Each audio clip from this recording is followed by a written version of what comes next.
तारीख 3 जनवरी साल दर साल कैलेंडर बदलते हैं, लेकिन अजमेर की इस धरती पर एक वादा नहीं बदलता। पिछले 19 वर्षों से जब शहर रजाई में दुबका होता है, एक शख्स सड़कों पर होता है। सावित्रीबाई फूले की याद में रक्तदान शिविर का संकल्प लिए। ये है हेमराज खारोलिया। इन्हें कोई माली सेना का सेनापति कहता है, तो कोई गांधी के विचारों का सिपाही।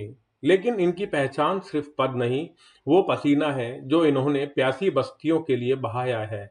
जब प्रशासन सोया, तो इन्होंने नेशनल हाईवे जाम कर दिया। जब गरीब की छत पर खतरा आया, तो ये ढाल बनकर खड़े हो गए। एक सामान्य परिवार में जन्म लेने वाले हेमराज के इरादे हिमालय से ऊंचे हैं।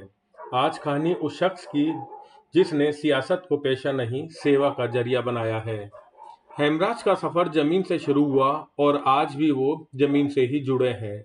4 साल तक मानी सेना के जिलाध्यक्ष के रूप में उन्होंने समाज को संगठित किया, लेकिन उनके भीतर का असली व्यक्तित्व तब निखरा जब वे महात्मा गांधी जीवन दर्शन समिति से जुड़े। गांधी जी ने कहा था कि अंतिम छोर पर खड़ा व्यक्ति की सेवा ही मेरा धर्म है, चाहे सामाजिक सेवा हो या राजनीतिक सेवा। बस इन दोनों में मेरी इंसानियत ही मेरी सेवा है और उसी के कदमों चलों में चल रहा हूँ और यही मेरा मकसद है। विडंबना देखिए, जहां लोगों के जुटने के लिए सामुदायिक भवन होना चाहिए था, वहां मजबूरी में डिस्पेंसरी चल रही है। वार्ड नंबर 62 के लोग आज भी अपने ही घर के पट्टे के लिए सरकारी दफ्तरों के चक्कर काट रहे हैं। पानी की समस्या यहाँ पुरानी है। हेमराज ने इसके लिए लाठियां भी झेली और सड़कों पर आंदोलन भी किया। अब वो इस लड़ाई को नगर निगम के गलियारों तक ले जाना चाहते हैं।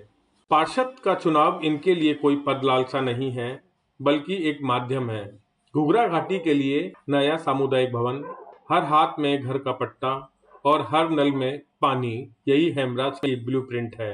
अजमेर के वार्ड 62 की तकदीर क्या करवट लेगी, यह वक्त बताएगा। लेकिन हेमराज खारोलिया ने साबित कर दिया कि सेवा करने के लिए सत्ता नहीं, साफ नीयत चाहिए।